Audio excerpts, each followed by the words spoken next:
I was 24 years old, working double shifts at a small diner outside Chicago, and barely keeping my life together.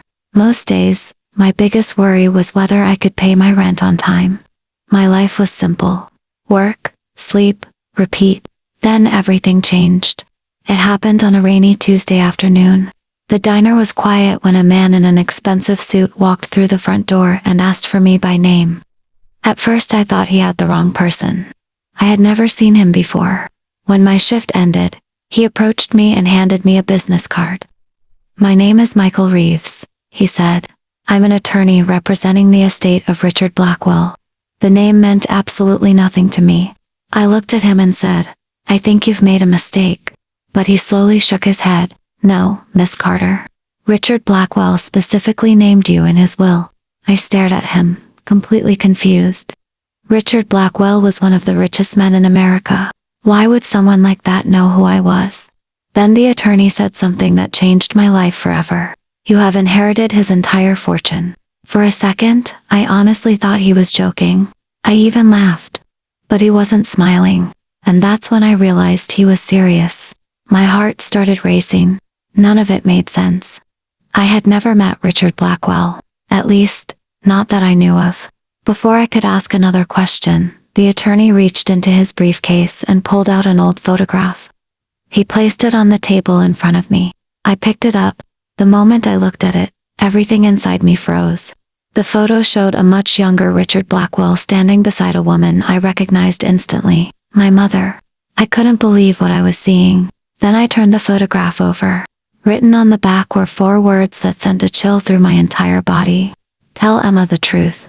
And in that moment, I realized this inheritance was more than money. It was a secret. One that had been waiting for me my entire life.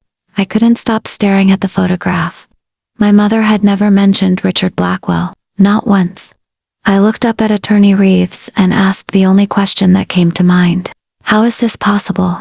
He took a deep breath before answering. "That's what everyone wants to know. Everyone." Those words stayed with me. Within hours, my life was turned upside down. News outlets were talking about the mysterious woman who had inherited a billionaire's fortune. People online were making up stories about me. Some believed I was a long-lost relative. Others thought there had been a mistake. The truth was, I had no idea what was happening either. That night, I went back to my apartment feeling more confused than ever. I couldn't sleep. I couldn't think about anything except the photograph and those 4 words, "Tell Emma the truth." So I started searching through old boxes that belonged to my mother. Boxes I hadn't opened in years. Most of them contained ordinary things. Old photos. Birthday cards. Family memories. Then I found something unusual. At the bottom of one box was a sealed envelope. My name was written neatly across the front. "Emma." My hands began to shake. I carefully opened it. Inside was a letter from my mother.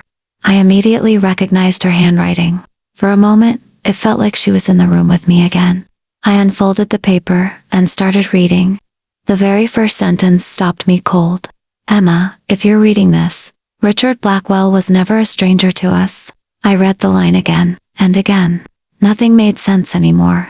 Then something small slipped out of the envelope and landed in my lap.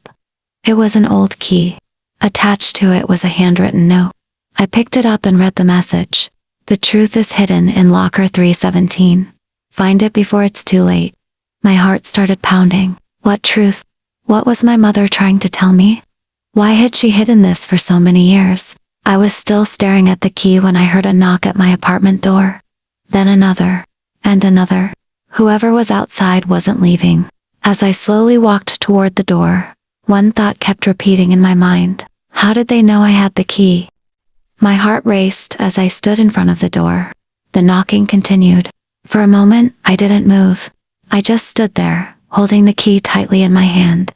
Then a familiar voice called my name. "Emma, it's Michael Reeves." Relief washed over me. I opened the door, and the attorney stepped inside. He looked concerned. "The key is important," he said. "If your mother left it for you, we need to find out why." The next morning, we traveled across the city to an old train station. Hidden near the back of the building was locker 3. I stared at it for several seconds. This was it. The place my mother had written about, the place that supposedly held the truth. Taking a deep breath, I inserted the key into the lock.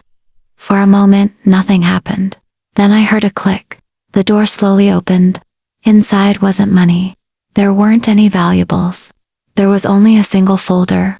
I carefully picked it up and opened it. Page after page revealed a story I had never known.